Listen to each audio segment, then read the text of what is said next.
Buenas tardes, mi nombre es Marisela Gianassi y formo parte de una organización especializada en capacitación empresarial. Junto con mis compañeros somos consultores que estamos capacitados y que constantemente estudiamos las necesidades de las empresas. En este momento reunimos a todos ustedes que son los responsables de las áreas de recursos humanos de las diferentes organizaciones para brindarles una capacitación sobre el cambio organizacional.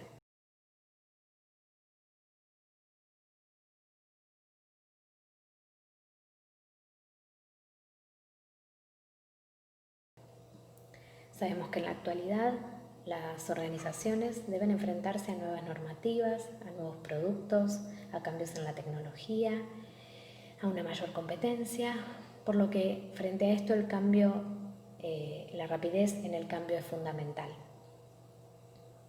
Las empresas no solo deben llevar a cabo cambios importantes para competir y prosperar, sino también y simplemente para sobrevivir. Por lo tanto, el objetivo de esta capacitación es brindarles las herramientas para mejorar su competitividad, buscar el liderazgo empresarial y prepararlos para los cambios del mercado.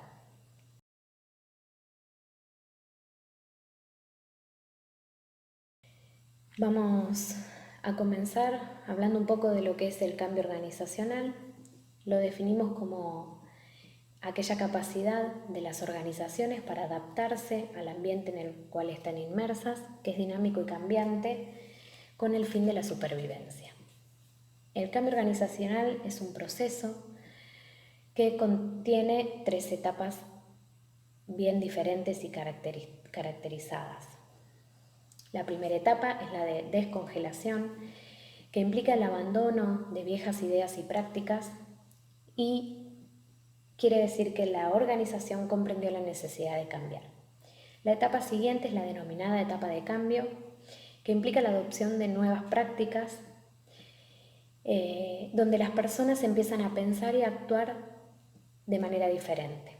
La última etapa se denomina recongelación, que implica la incorporación definitiva de nuevas ideas y prácticas, y es la etapa donde se estabiliza el cambio. Para que se lleve a cabo un proceso de cambio, hay fuerzas que intervienen en esta generación del proceso. Estas fuerzas las denominamos exógenas y endógenas. Las fuerzas exógenas son aquellas que provienen del ambiente de la organización, provienen de la afuera de la organización y generan un cambio organizacional interno. Tiene que ver con las tecnologías, con las limitaciones u oportunidades del ambiente y con los cambios de los valores de la sociedad. Las fuerzas endógenas son aquellas que provienen de la propia organización, del interior de la misma, y que crean necesidades de cambio a nivel estructural o conductual. El cambio organizacional puede ser de 4 tipos diferentes. Podemos hablar de cambios estructurales que tienen que ver con la estructura propia de la organización, con los departamentos, con las redes de información. Los cambios pueden ser en la tecnología, que tiene que ver con los procesos, con las instalaciones, con las máquinas. Los cambios en los productos o servicios, que tienen que ver con los cambios en los resultados de la organización. Y los cambios culturales que se dan a nivel personal en sus comportamientos y actitudes de las personas que conforman las organizaciones. Para que se lleve a cabo un proceso de cambio dentro de las organizaciones, es necesario que esté presente la figura del agente de cambio. El agente de cambio es una persona que conduce o guía el proceso de cambio en una situación organizacional. Esta persona puede ser interna o externa. O sea, puede ser un miembro de la organización o un consultor externo. El rol de este agente de cambio depende de la etapa en la que se encuentre el proceso. Cuando está en la etapa de descongelación, el rol del agente de cambio es crear ese sentimiento de la necesidad del cambio. Cuando pasan a la etapa propiamente del cambio, que es la segunda etapa, El rol de la gente es implantar este cambio. Y cuando ya está en la etapa de recongelación, el rol es la estabilización de este cambio. Bien, en este proceso de cambio existen fuerzas positivas y negativas. ¿Qué quiero decir con esto? Las fuerzas positivas son aquellas que apoyan y sostienen el cambio dentro de la organización. Y las fuerzas negativas son las que se oponen y se resisten a ese cambio. Estas fuerzas actúan en un equilibrio dinámico y el agente de cambio tiene como tarea esencial reforzar las fuerzas positivas y minimizar las fuerzas negativas. Esto es fundamental a la hora del éxito de este cambio organizacional. También es muy importante la modificación del comportamiento organizacional. Cuando hablamos de modificación del comportamiento, este se basa en teorías del proceso de la motivación, mediante la ley del efecto y del aprendizaje social. La ley del efecto dice que la conducta depende de sus consecuencias y afirma que una persona tiende a repetir aquellas conductas que están acompañadas de consecuencias favorables y tiende a no repetir aquellas que vienen acompañadas por consecuencias desfavorables.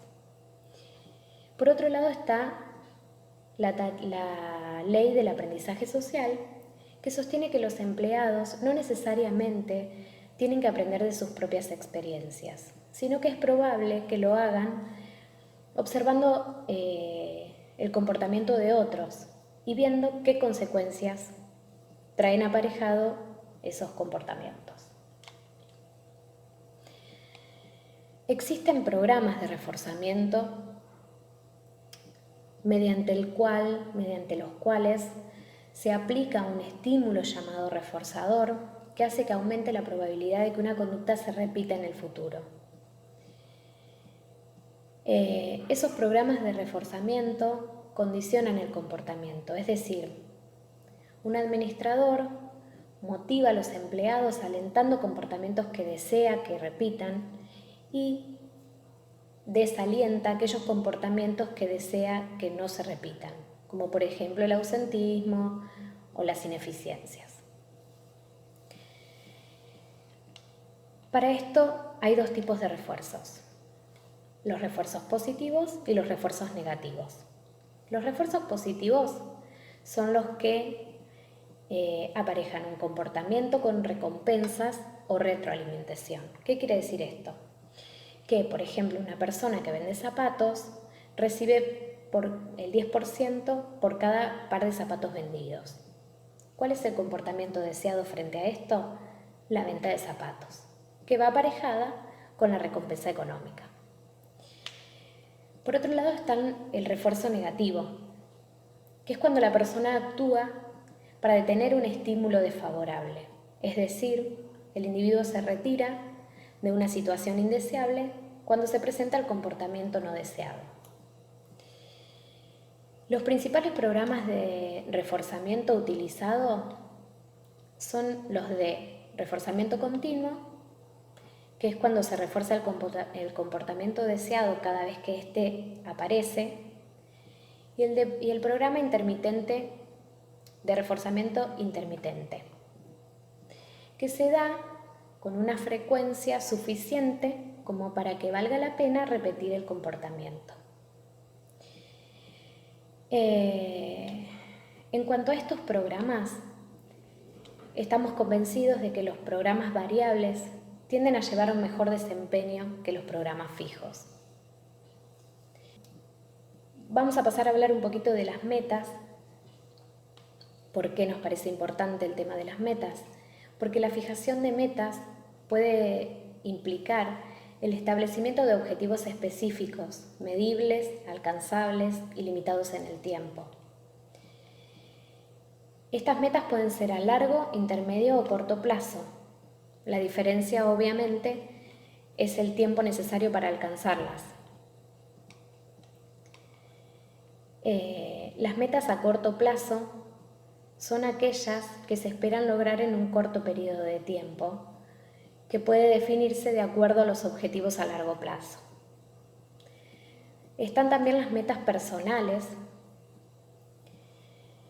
que es cuando las personas establecen metas y esto promueve a una visión a largo plazo y a la motivación a corto plazo.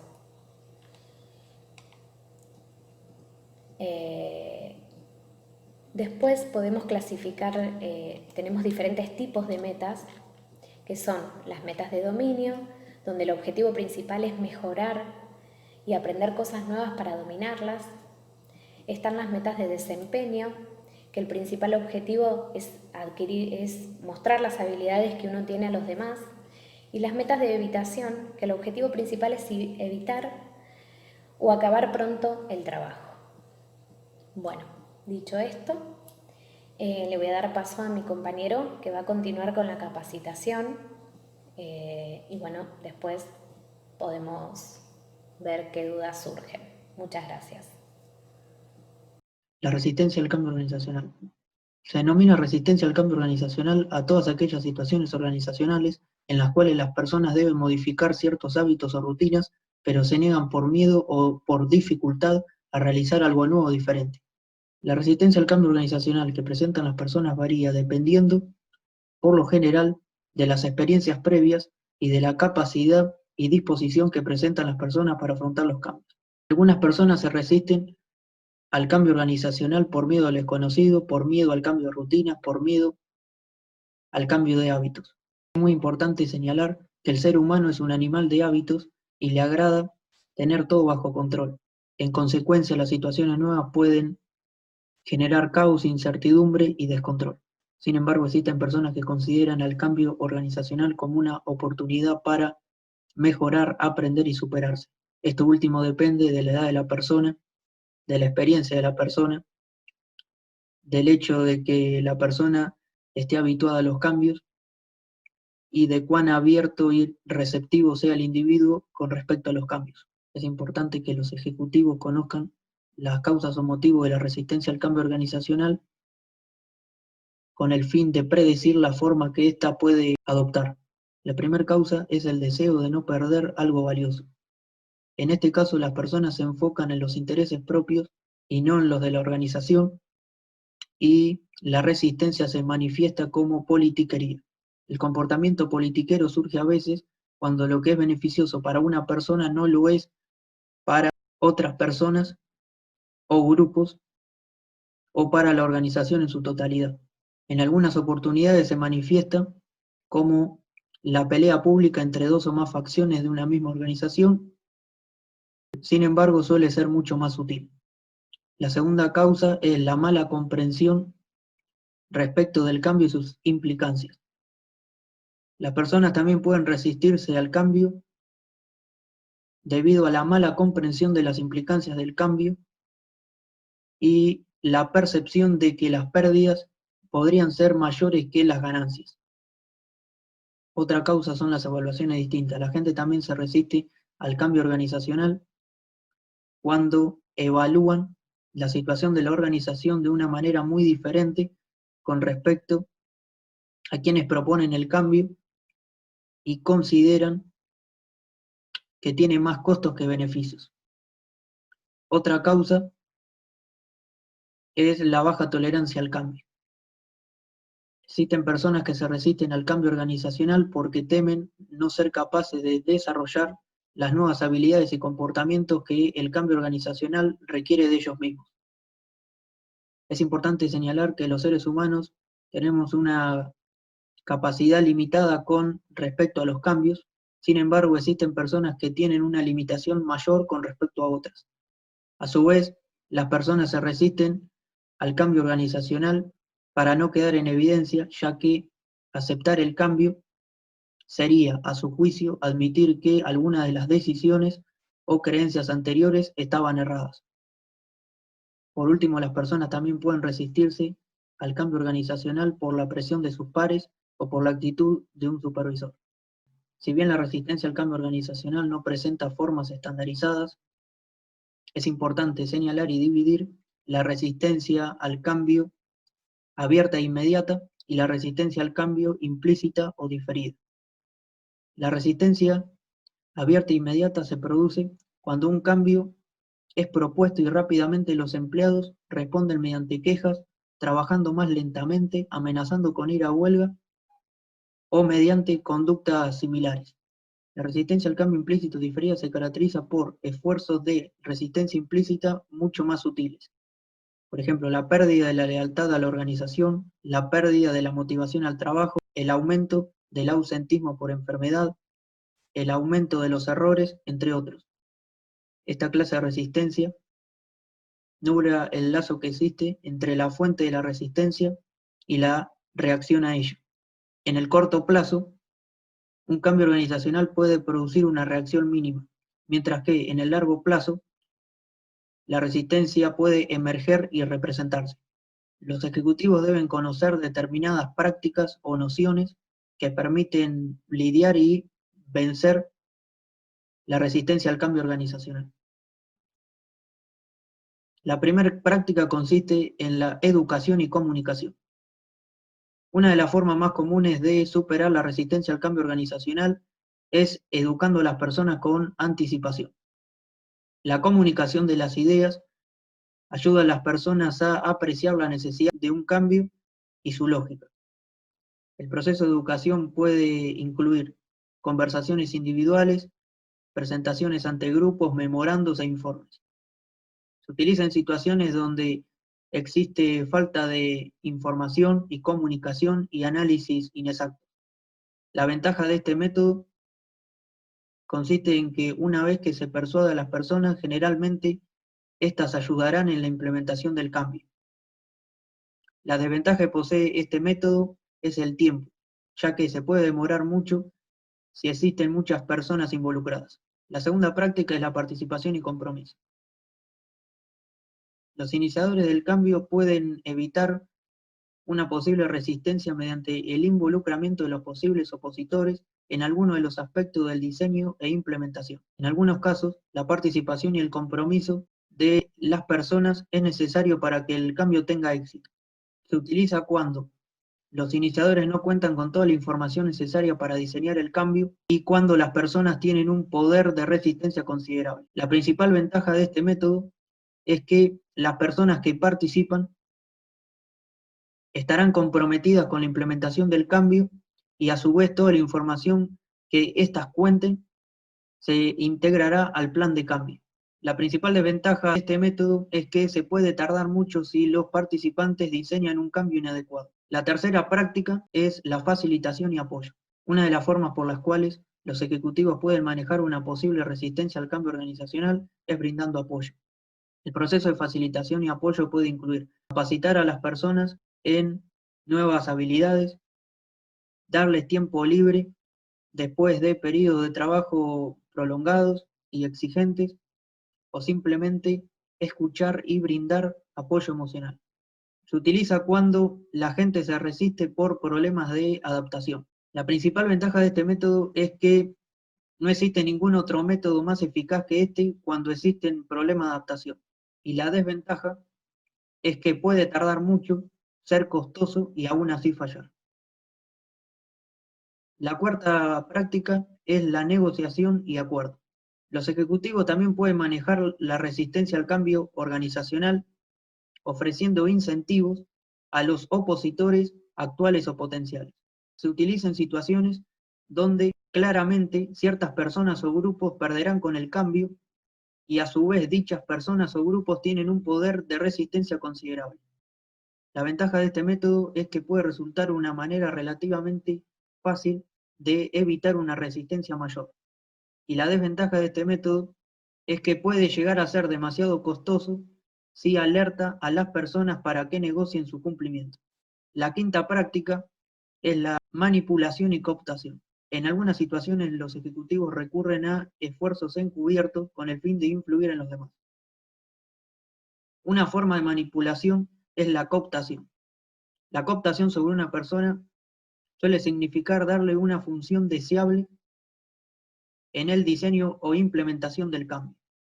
La cooptación sobre un grupo suele significar darle a uno de sus líderes una función clave en el diseño e implementación del cambio. En este caso, los iniciadores del cambio no buscan el consejo de la persona, sino más bien su respaldo. Se utiliza cuando las demás prácticas no funcionan o son demasiado costosas. La ventaja de este método es que puede ser una solución relativamente rápida y económica a problemas de resistencia, y la desventaja de este método es que puede generar problemas en el futuro si las personas se sienten manipuladas. La última práctica es la coerción explícita o implícita. Los ejecutivos suelen manejar la resistencia al cambio organizacional en forma coercitiva, es decir, forzando a las personas a aceptar el cambio al amenazarlos explícita o implícitamente, o bien al despedirlos o transferirlos. Se utiliza cuando la rapidez es fundamental y los iniciadores tienen un poder considerable.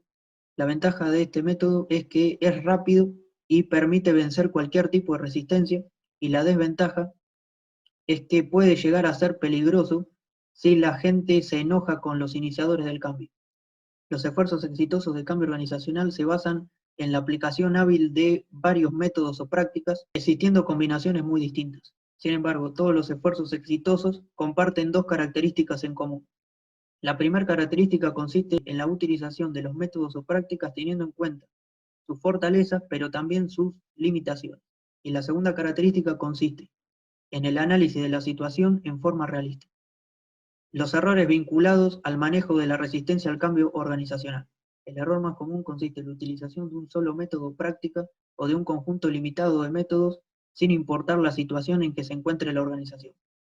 El segundo error más común consiste en gestionar el cambio de una manera desarticulada y gradual sin tener una estrategia bien diseñada.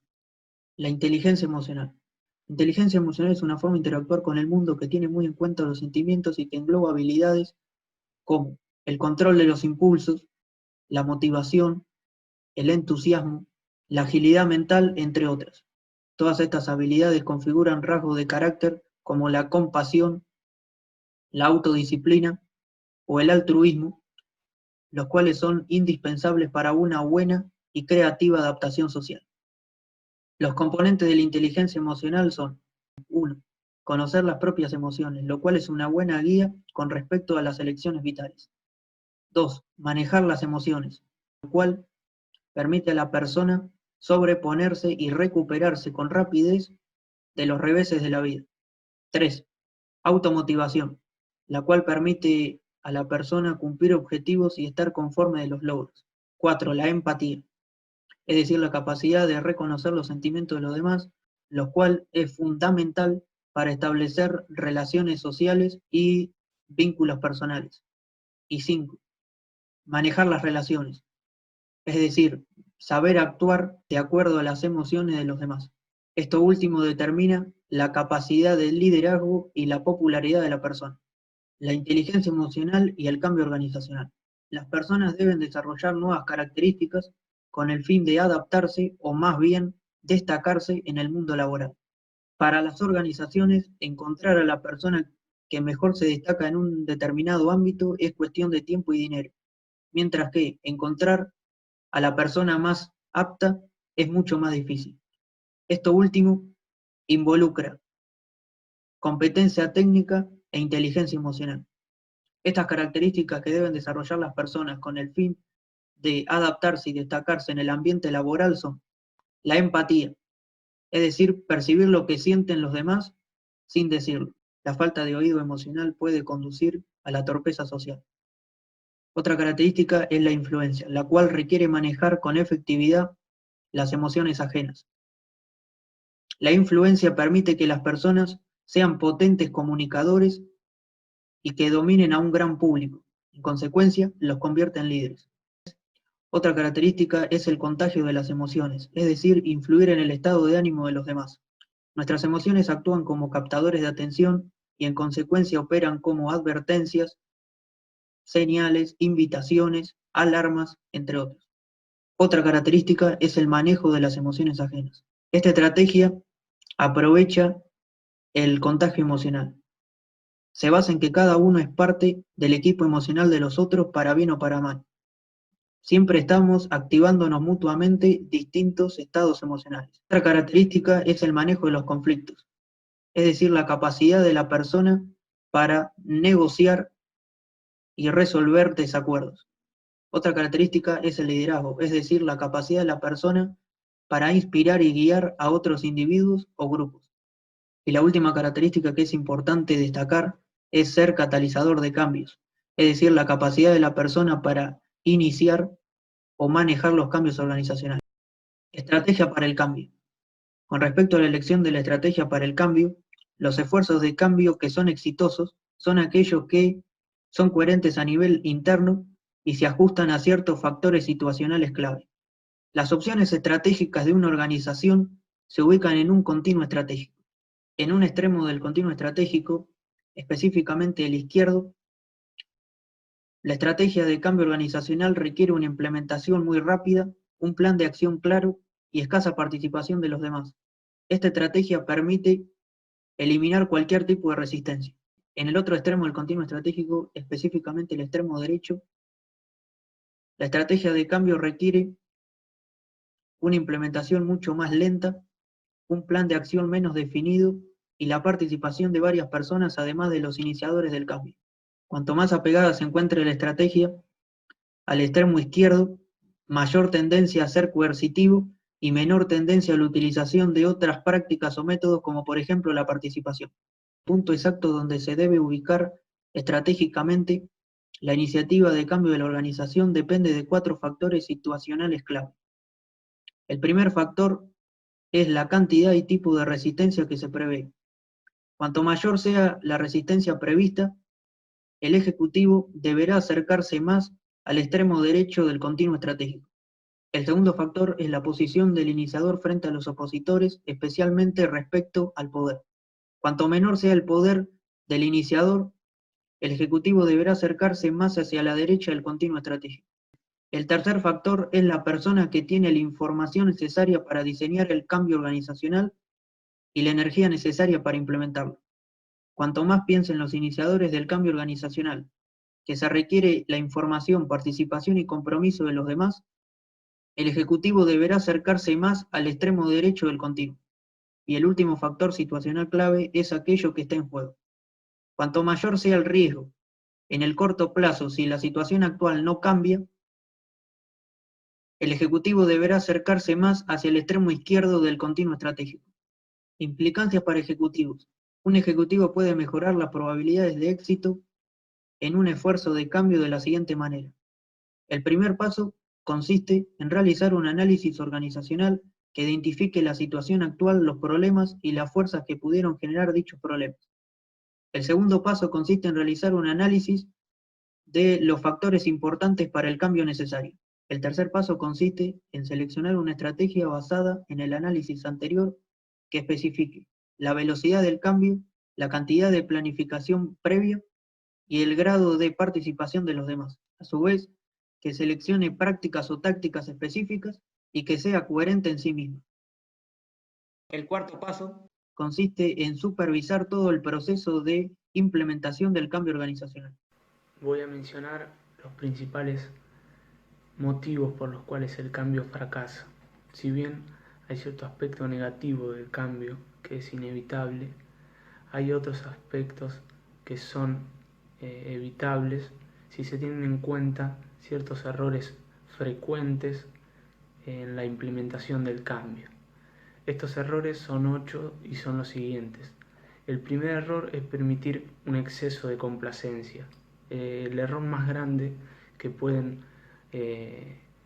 se puede cometer, que la gente puede cometer al transformar las organizaciones, es lanzarse a esta empresa sin infundir antes un sentido lo suficientemente fuerte de premura en los gerentes y en los empleados.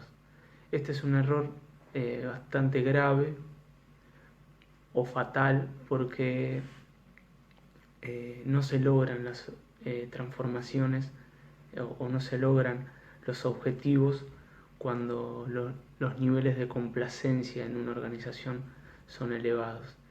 Es decir, sin un sentido de premura, la gente no hace ese esfuerzo adicional que con frecuencia resulta esencial para una transformación, y así la reingeniería se empantana, las nuevas estrategias no logran instrumentarse bien y los programas de calidad se convierten en meras charlas burocráticas más que en negocios reales. El segundo error es no crear una coalición conductora lo suficientemente poderosa.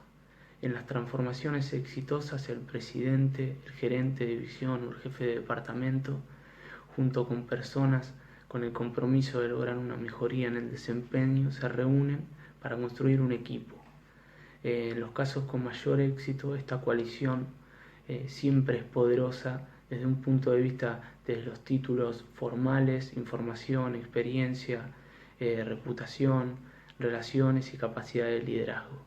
Esto como contraposición a que los individuos solos, no importa cuán competentes y carismáticos sean, jamás cuentan con lo necesario para superar la inercia que impera en las organizaciones. Solo lo logran cuando se tratan de organizaciones pequeñas, si no, es habitual que fracasen.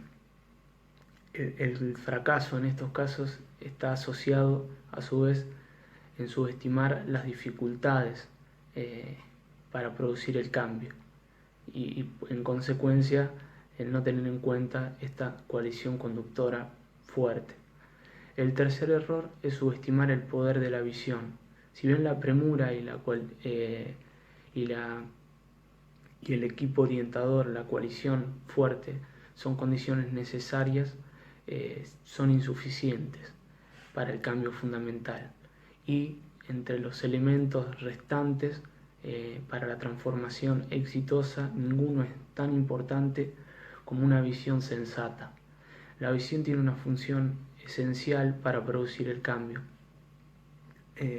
ayudando a orientar, alinear e inspirar acciones por parte de las grandes cantidades de personas. Sin una visión apropiada, el esfuerzo de transformación puede disolverse fácilmente en proyectos confusos, incompatibles y que hacen perder el tiempo, que es valioso, y en ocasiones equivocan a su vez la dirección o no tienen una dirección realmente. Y sin una visión que oriente la toma de decisiones, las elecciones de los empleados puede tornarse un constante debate interminable. El cuarto error es la falta de comunicación de lo que es la visión.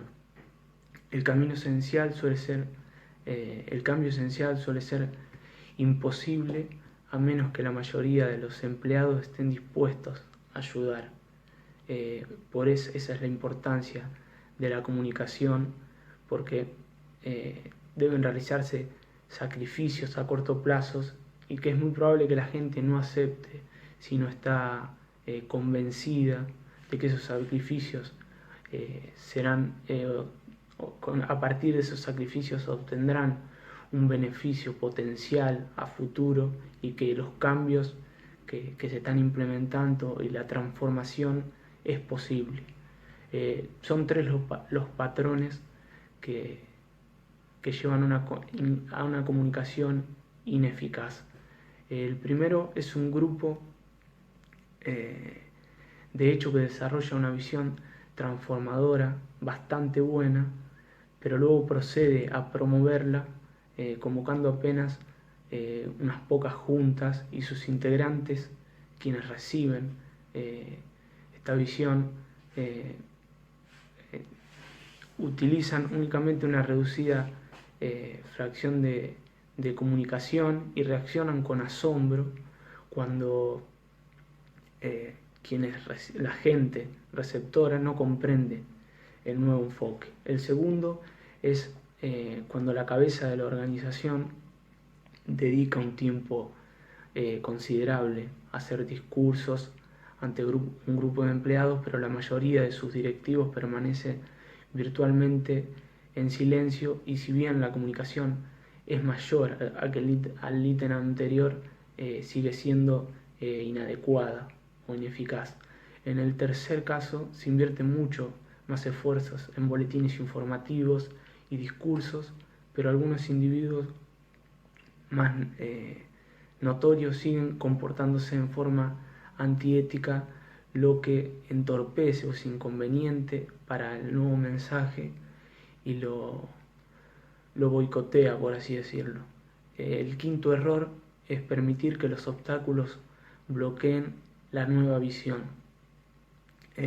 Para poner en práctica cualquier tipo de cambio fundamental se requieren acciones por parte de un gran número de personas, y las iniciativas nuevas fracasan con demasiada frecuencia cuando los empleados no tienen la facultad de actuar ante los obstáculos que se le presentan imprevistamente en su camino, a pesar de que aceptan la nueva visión. En ocasiones los obstáculos suelen estar en la mente de la gente, y de lo que se trata es de convencerlas de que no hay reales barreras externas, pero en otros casos los obstáculos suelen estar en la propia estructura organizacional, con categorías limitadas en cuanto a puestos que pueden socavar los esfuerzos por incrementar la productividad o mejorar el servicio.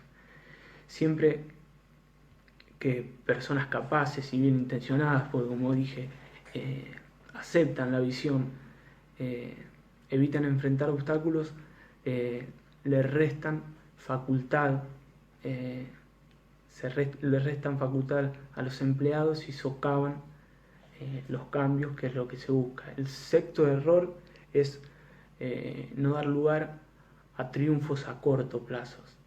Se sabe que la verdadera transformación se toma su tiempo, y los esfuerzos en el durante son complejos, y para transformar esa estrategia, reestructurar el negocio, los negocios, corre el riesgo quienes llevan adelante, o sea, la gente, corre el riesgo de perder el ímpetu que se exige, que si no existen objetivos a corto plazo que se puedan cumplir o celebrar o concebir por esas mismas personas, para seguir con el desarrollo de la transformación.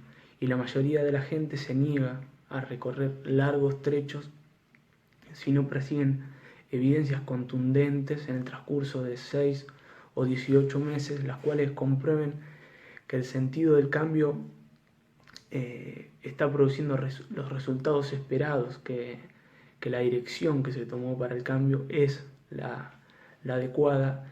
Y cuando esto no ocurre, cuando los objetivos a corto plazo no son visibles, es muy probable que los empleados se den por vencido, aminoren ese sentido de premura, y además se tornen resistentes o reacios ante el cambio. El séptimo error es cantar victoria demasiado pronto, relacionado como todos los puntos con el punto anterior, con esa necesidad de ver los objetivos plasmados, ya que después de algunos años de trabajo arduo, la gente se ve tentada a cantar victoria por esa consecuencia del esfuerzo realizado, como si la victoria fuera una consecuencia que debe plasmarse por ese esfuerzo. Y ante la primera mejoría en el desempeño, ya se presenta como una mejoría, puede presentarse como una mejoría en el desempeño ya arraigada, y esto, si se concibe como algo terminado, puede ser un terrible error para el cambio. Y debe decirse que los nuevos enfoques son frágiles y están sujetos a una regresión hasta que el cambio finalmente no se arraigue en la cultura, y esto toma entre 3 a 10 años en una compañía entera. El octavo error es olvidarse de arraigar firmemente los cambios en la cultura, partiendo de la última frase del error anterior, ya que a fin de cuentas el cambio prevalece únicamente cuando se convierte, entre comillas, en la forma en que se hacen las cosas en una organización. Cuando se adentra en el torrente mismo de la unidad de trabajo o el cuerpo corporativo. Los nuevos comportamientos no se arraigan, las normas sociales y los valores corporativos, cuando no se arraigan, están sujetos a la degradación tan pronto como se eliminen esas presiones, ese sentido de premura que se trata de buscar con la transformación, con la implementación del cambio. Y son dos los factores que resultan importantes para arraigar nuevos enfoques en la cultura organizacional. El primer factor es un factor de intento consciente por mostrarle a la gente de qué manera sus esfuerzos, su comportamiento, sus actitudes han influido, han contribuido específicamente en mejorar el desempeño, evitando con esto que la gente haga conexiones por sí misma y lleve a posibles vínculos inadecuados. El otro factor es tener en cuenta que el arraigo del cambio exige que transcurra el tiempo suficiente para garantizar que la siguiente generación de directivos personifique el nuevo enfoque, que lo continúe, porque al cambiar de enfoque se estaría repitiendo nuevamente el proceso, se estaría reelaborando ese proceso y no llegaría a arraigarse nunca. Además, por último, debe decirse que el retardar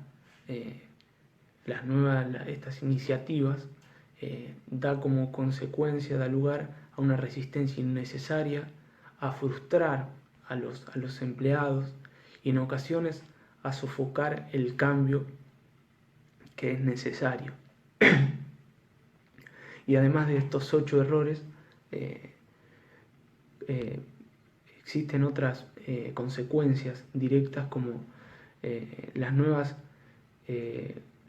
estrategias no se instrumenten bien, que las adquisiciones no alcancen la sinergia esperada, que la reingeniería tome demasiado tiempo y sea demasiado costosa, o que los recortes no logren controlar los costos, o por último, que los programas de calidad no rindan de acuerdo a los resultados esperados. Lo siguiente es la fase para la implementación adecuada del cambio organizacional. En primer lugar, debe decirse que el cambio útil está asociado a un proceso de múltiples pasos y da lugar a la energía y la motivación suficiente para superar todas las fuentes de inercia que imperan en una organización. Este proceso jamás se emplea de manera efectiva si no está impulsado por un liderazgo de alta calidad. Cuenta con 8 etapas, cada una de las cuales obviamente está relacionada con los 8 errores y los 8 errores que socavan el esfuerzo en la transformación, y los pasos en esta misma frecuencia. Los 8 pasos del proceso son establecer el sentido de premura, dar origen a la coalición conductora, desarrollar una visión y una estrategia, comunicar la visión de cambio, facultar a una amplia base de gente para que tomen acción, generar triunfos a corto plazo, consolidar ganancias y producir todavía más cambios, e instrumentar los nuevos enfoques en la cultura. Los primeros 4 pasos del proceso de transformación ayudan a suavizar un status quo endurecido. Las etapas 5, 6 y 7 presentan nuevas prácticas, y el último paso ayuda a que todos estos se arraiguen en la cultura. Bueno, la primera etapa de este proceso, como estarán viendo en el PowerPoint, es difundir un sentido de premura con 2 ítems, que es analizar el mercado y las realidades competitivas, identificar y analizar crisis potenciales, oportunidades importantes. Infundir un sentido de premura resulta crucial para lograr una cooperación necesaria. Cuando el nivel de complacencia es elevado, las transformaciones no llegan a ninguna parte porque pocas personas creen en ese cambio o están destinados, se creen destinadas a trabajar en pos de ese cambio. Y para avivar el sentido de premura debe intensificarse la sensación de urgencia en el personal. Y para elevar esa sensación de urgencia es indispensable que desaparezca, como en el primer error, esas fuentes de complacencia, cuyas fuentes son las siguientes: una ausencia de crisis importantes y visibles, una estructura organizacional que orienta a los empleados hacia objetivos funcionales estrechos, una cultura orientada a aniquilar las malas noticias, un escaso sentido de confrontación, entre otras. El infundir un intenso sentido de premura usualmente requiere de acciones audaces e incluso riesgosas, asociadas con un buen liderazgo. ¿Por qué acciones audaces? Porque reducir la complacencia tiende a incrementar el conflicto y a generar ansiedad, cuanto menos al principio, en los empleados, y se necesita buenos líderes que, a pesar de esa disconformidad que presentan los empleados, estén seguros de que las medidas que se están tomando son las mejores para alcanzar ese cambio, la obtención de esa transformación que se busca. Cabe decir que los consejos directivos tienen responsabilidad de encontrar líderes y ubicarlos en puestos claves. Cuando esta responsabilidad no se cumpla, el trabajo más esencial del consejo no se estará cumpliendo. Entre las distintas formas de elevar el nivel de premura se encuentran las siguientes: generar una crisis permitiendo una pérdida financiera, exponiendo gerentes a debilidades importantes ante los competidores, o dejando que los errores se vuelvan cada vez más grandes en lugar de corregirlos inmediatamente, establecer objetivos tan elevados en cuanto a ingresos, entrada, productividad, satisfacción de clientes y ciclos que no puedan ser alcanzados y llevados a cabo en el negocio de la forma habitual, dejar de medir el desempeño en subunidades con base de objetivos funcionales estrechos, insistir con un mayor número de personas que se responsabilice de medidas más amplias, transmitir más datos sobre satisfacción de los clientes y el desempeño financiero a un mayor número de empleados, especialmente que demuestre debilidades en comparación con la competencia, e insistir que la gente hable con regularidad con clientes insatisfechos, con proveedores molestos y accionistas descontentos, emplear consultores y otros medios que arroje datos pertinentes y que sean distintos a los que parten del seno de la empresa, publicar discusiones honestas de los problemas de la empresa en los periódicos de la compañía, y por último, bombardear a la gente con información sobre oportunidades futuras y que aprovechen que aprovechen las dichas oportunidades. Esto, en general, sería no achicar el margen de error ni ensancharlo, sino afinar o modificarlo, y que las mismas prácticas que en la empresa se realizan o se realizaban hasta el momento y no incurrían en un error, empiecen por serlo, o en esta transformación terminen siendo debido a la transformación de los parámetros y no en sí de las prácticas de los empleados. La otra etapa es crear una coalición conductora, que tienen como ítems integrar un grupo con el poder suficiente para dirigir el cambio y lograr que el grupo trabaje conjuntamente como equipo.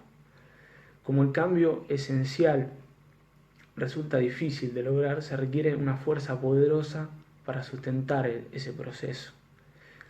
Esto como a colación de que no hay un solo individuo capaz de desarrollar la visión correcta, transmitirla a grandes números de personas, eliminar todos los obstáculos, generar triunfos a corto plazo, dirigir y administrar docenas de proyectos de cambio y arraigar a su vez profundamente estos enfoques en la cultura organizacional. Es decir, se hace inevitable esta coalición conductora fuerte que trabaje como equipo integradamente y que cualquier esfuerzo se ha dedicado a reestructurar la organización para poner la puesta en práctica del proyecto de reingeniería de la organización.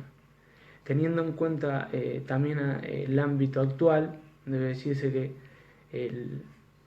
los negocios exigen cambios en gran escala, sumado a que las decisiones dentro de la empresa se basan en asuntos de alta magnitud, cada vez más complejos, con mayor rapidez y que requieren mayores sacrificios para quienes instrumenten estas decisiones, y esto como un aval para esta necesidad de la coalición conductora firme. Luego, el primer paso para integrar un equipo capaz de dirigir el esfuerzo del cambio consiste en encontrar a los miembros adecuados, y las 4 características claves para que esta coalición conductora sea efectiva es el poder del puesto, la experiencia, la credibilidad y el liderazgo. Esta última consideración, la del liderazgo, resulta importante ya que se necesitan aptitudes administrativas como de liderazgo en una coalición conductora, que, como se menciona, debe trabajar en conjunto y integradamente en equipo. La otra etapa es desarrollar una visión y una estrategia, cuyos ítems son dar origen a una visión para ayudar a dirigir el esfuerzo en pro del cambio y desarrollar estrategias para alcanzar dicha visión. En un proceso de cambio, una buena visión cumple con 3 propósitos importantes. El primero es esclarecer la dirección general del cambio. El segundo motiva a las personas a emprender acciones en la dirección apropiada. Y el tercero contribuye a coordinar las acciones de diferentes personas de una manera rápida y eficiente. Si se tiene claridad en cuanto a la dirección, es factible que desaparezca la incapacidad para tomar decisiones, y si se tiene claridad en cuanto a la visión, tanto administradores como empleados pueden dilucidar por sí mismos lo que tienen que hacer.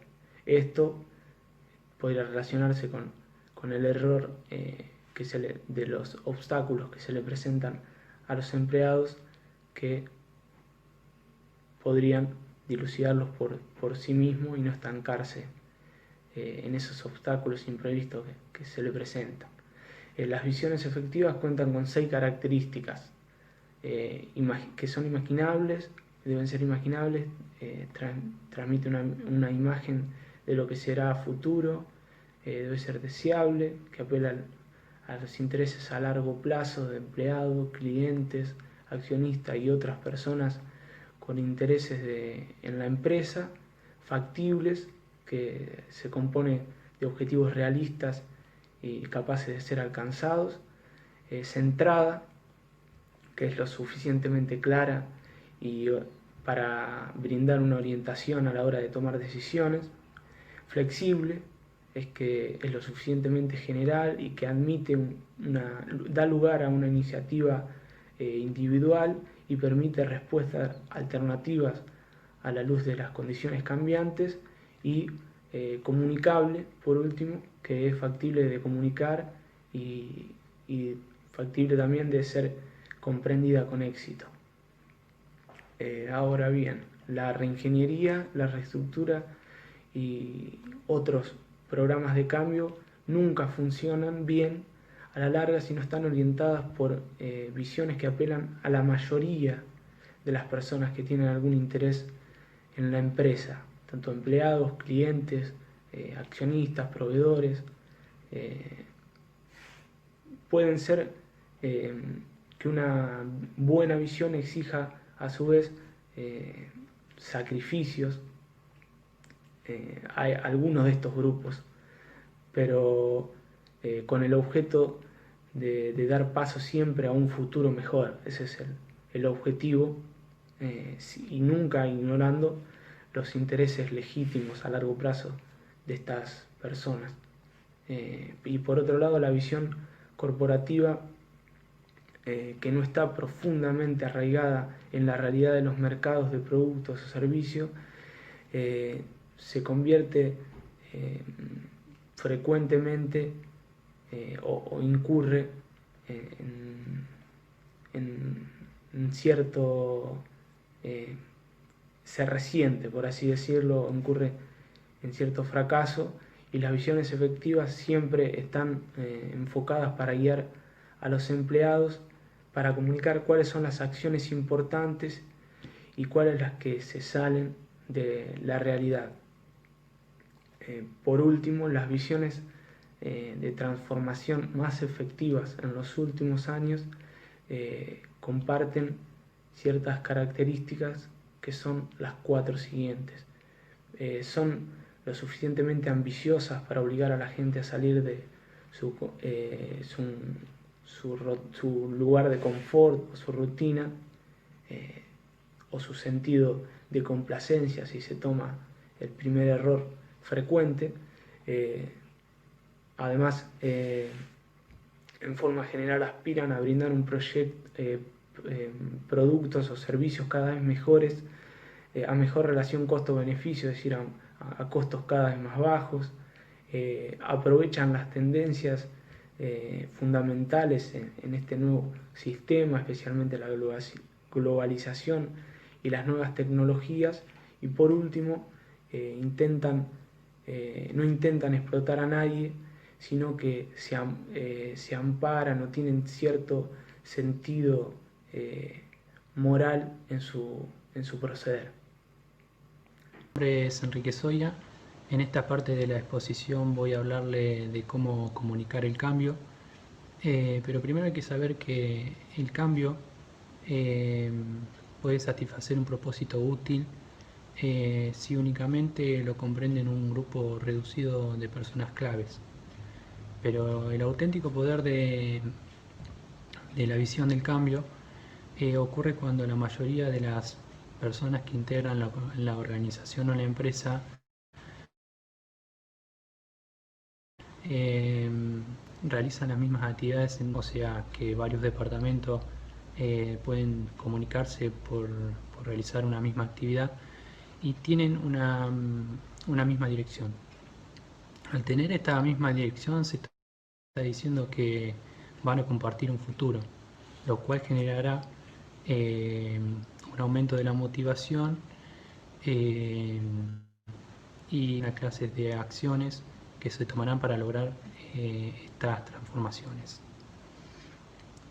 Existen elementos claves para la comunicación efectiva de la comunicación. Estos elementos pueden ser la sencillez. La visión del cambio debe ser sencilla de comunicar para que todos los integrantes de la organización puedan entenderla. Ejemplos, analogías y metáforas. Esto se puede explicar cuando decimos el ejemplo de que una imagen vale más que 1000 palabras. Foros múltiples son las reuniones concurridas y pequeñas.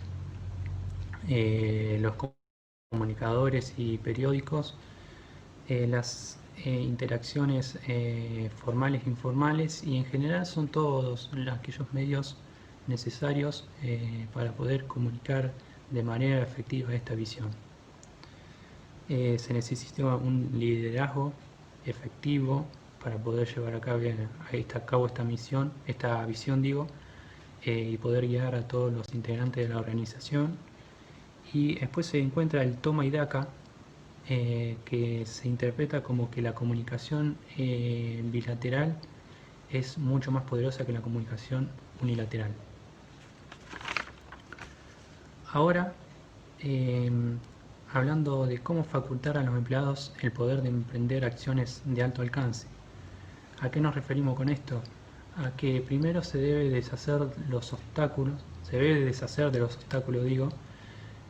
también se deben modificar los sistemas y estructuras que socaven la visión del cambio, y fomentar el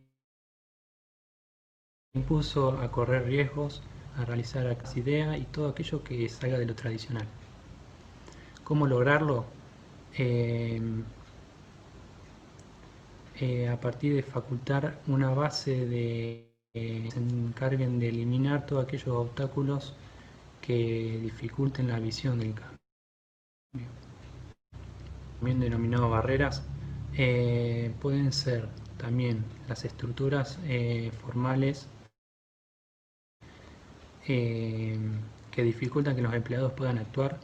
También se encuentran los jefes que menos de alenta creatividad, el progreso, hagan todo lo contrario, que desalienten a las personas.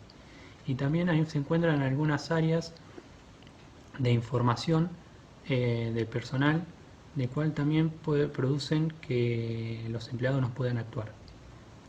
Por otra parte, se encuentran, a veces las estructuras pueden llegar a generar, ¿cómo se puede decir? Pueden llegar a generar otras barreras en las transformaciones. Estas barreras estructurales deben ser eliminadas con el transcurso del tiempo, porque puede generar un aumento en las frustraciones de los empleados, y así que ellos mismos pierdan el esfuerzo. Si esto ocurre, o sea, si los empleados pierden el esfuerzo, una gran cantidad de la energía utilizada será perdida sin sentido,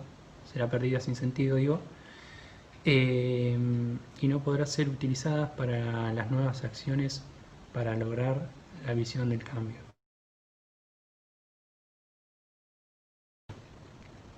Después hay una pregunta muy importante, es cómo facultar a la gente para llevar a cabo el cambio. A partir de una comunicación sensata a los empleados. Si los empleados comparten un mismo propósito, será más sencillo de tomar acciones a partir de eso. Después, hacer una estructura que sea compatible con la visión. Si las estructuras no son compatibles, obstaculizarían las acciones que se tomarán en el futuro. Promocionar la capacitación de los empleados requeridos. Sin las habilidades y las actitudes que requerimos, sentirán que no están siendo facultados. Alinear los sistemas de información y recursos humanos con la visión. Si los sistemas no están alineados, esto obstaculizará las acciones que se tomarán, y confrontar a los supervisores que socaven el cambio necesario, es decir, enfrentar a aquellos jefes que desalienten a las personas, ya que esto restará facultades a ellas mismas. Ahora, pasando a cómo generar logros a corto plazo. Las transformaciones suelen durar tiempo, a veces duran muchísimo tiempo. Pero para lograr un logro a corto plazo se debe tener en cuenta al menos 3 de estas 3 características. Deben ser visibles, es decir, que los empleados puedan observar que realmente se están realizando progresos reales y no ficticios. Dar lugar al triunfo y estar claramente relacionados con el esfuerzo del cambio. Estos logros producen funciones. Las funciones que tienen los logros a corto plazo son: proporcionan evidencia en el sentido de que los sacrificios valen la pena, recompensan a los agentes de cambio por su trabajo, y a veces los logros a corto plazo generan datos concretos que serán utilizados para contribuir a afinar la visión y la estrategia de la organización. Debilitan a los cínicos y a aquellas personas que estén en contra de la visión. Contribuyen a que los jefes continúen apoyando el proyecto y aumenta el ímpetu de las personas. Ahora, ¿cómo consolidar las ganancias y generar más cambios? Esto se puede explicar de manera de que al utilizar un aumento de la credibilidad para modificar todas las estrategias y estructuras que no se adapten entre sí y que no encajen con la visión de la transformación. Se refiere también a la contratación de personas, a la promoción de los individuos y al desarrollo de los mismos, y fortalecer el proceso con un nuevo proyecto, tema o agente de cambio. Ahora la parte de arraigar los enfoques culturales, esto es muy importante, lo cual se lo voy a leer, ya que se debe saber concretamente lo que significa. Que dice: dar origen a un mejor desempeño a través de un comportamiento orientado hacia el cliente y hacia la productividad, con un mayor liderazgo más efectivo y una administración más eficaz. Articular las conexiones entre los nuevos comportamientos y el éxito de la organización. Desarrollar medios para garantizar el desarrollo del liderazgo y la sucesión del puesto de la organización, del organigrama. Pero en general primero se tiene que saber qué es la cultura organizacional. La cultura organizacional está formada por las normas de comportamiento, y los valores compartidos que integran los grupos de la organización.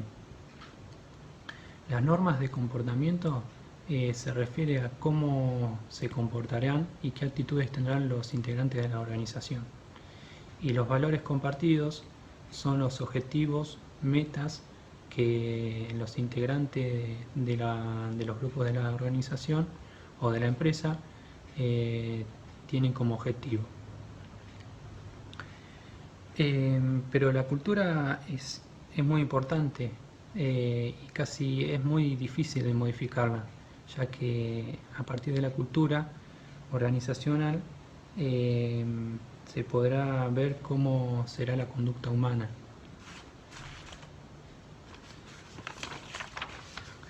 Los valores compartidos están muy arraigados en la cultura, por lo cual son muy difíciles de cambiarlos, más aún son más difíciles de cambiar que las normas de comportamiento.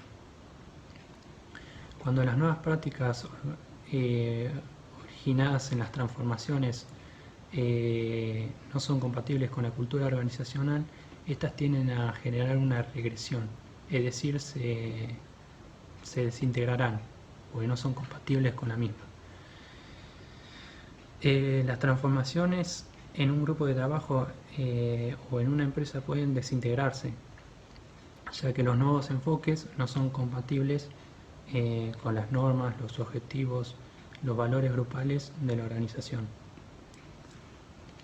Pero la cultura, con el esfuerzo, con el tiempo necesario, puede ser transformada, más aún cuando este cambio, más aún cuando los cambios generan nuevas acciones y mejora el desempeño.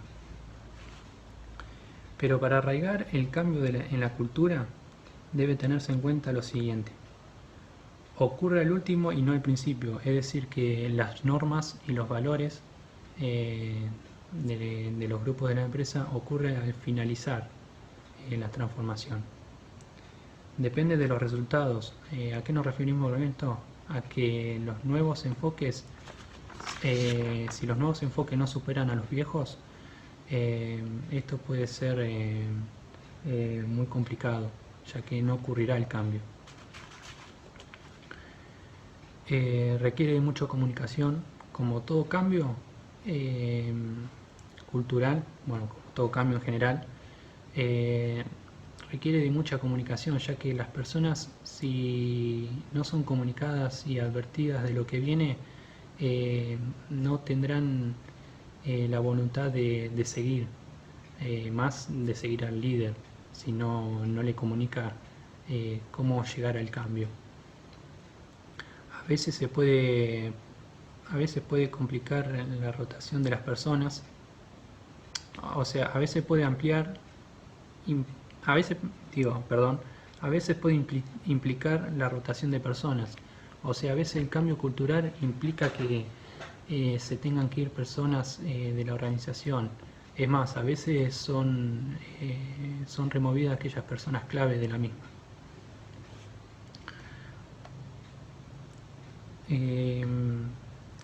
Bueno, como saben todos, en el ámbito global, el mundo está pasando por una pandemia producida por el COVID-19, lo cual varias organizaciones mundiales y tanto como Argentina se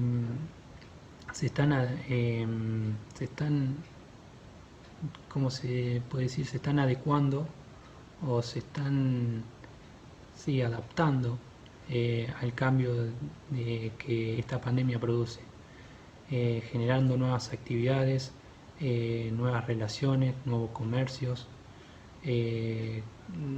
una manera de cómo actuar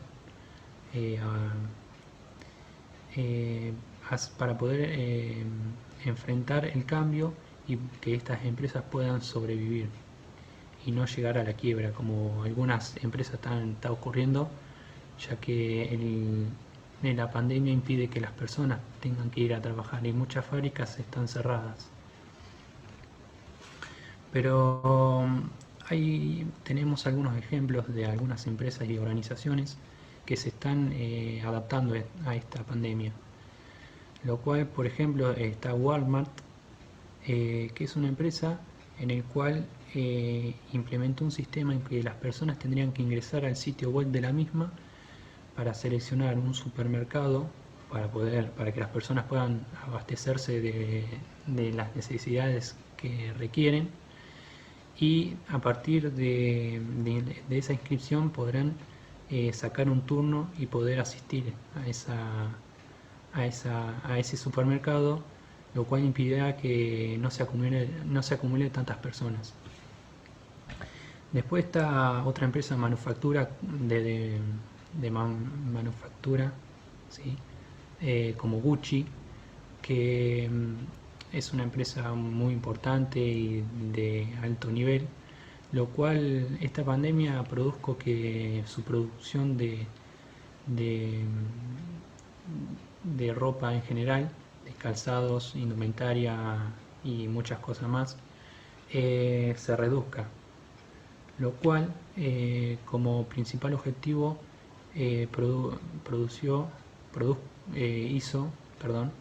hizo que se reduzca la producción y ellos siempre largaban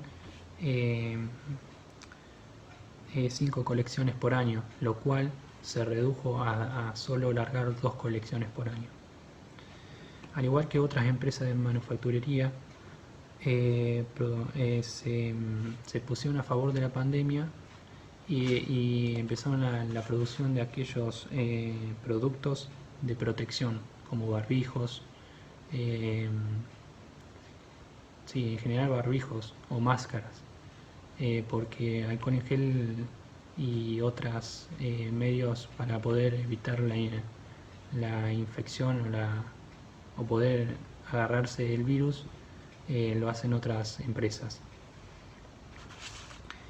Otra empresa es la Textil Ciudadera de Argentina, que modificó su planta para poder producir los productos protectores, que ahí nos referimos de las máscaras, que son máscaras producidas por microfibras, que el beneficio de esto es que estas máscaras podrán adecuarse al contorno de la cara. Otra empresa también es la de Volkswagen, que también implementó la producción de máscaras, y la Terminium Argentina, que es una empresa de acero, produció en marzo más de 200 toneladas de acero para producir hospitales modulares, y también la cervecería Quilmes dijo que iba a donar 150 unidades de 500 mililitros de alcohol sanitario, que sería el alcohol en gel, para hospitales públicos y centros de protección.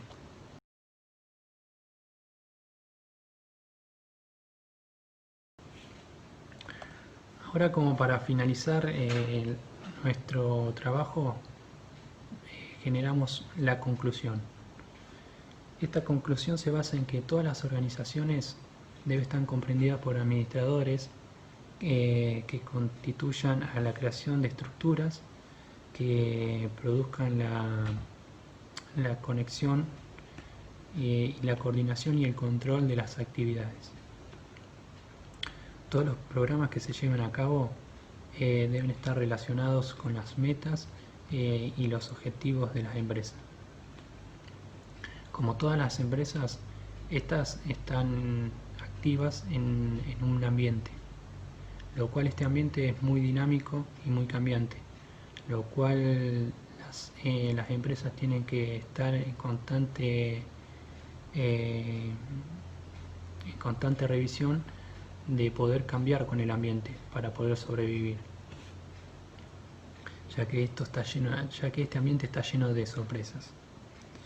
Y a veces el cambio que enfrenta la organización afecta a diversas áreas, a la productividad, a las actividades y a varias operaciones.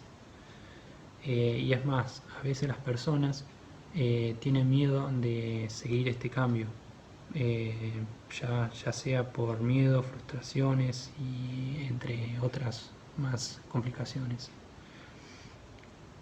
El cambio en las organizaciones debe tenerse en cuenta y ser controlado. Debe ser realizado de manera correcta y con una planificación, ya que no se puede hacer a la ligera. Pero para eso existen los agentes del cambio, que a su vez con ayuda de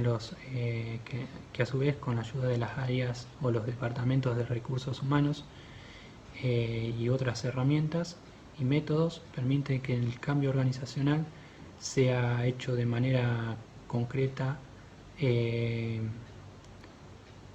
de forma controlada.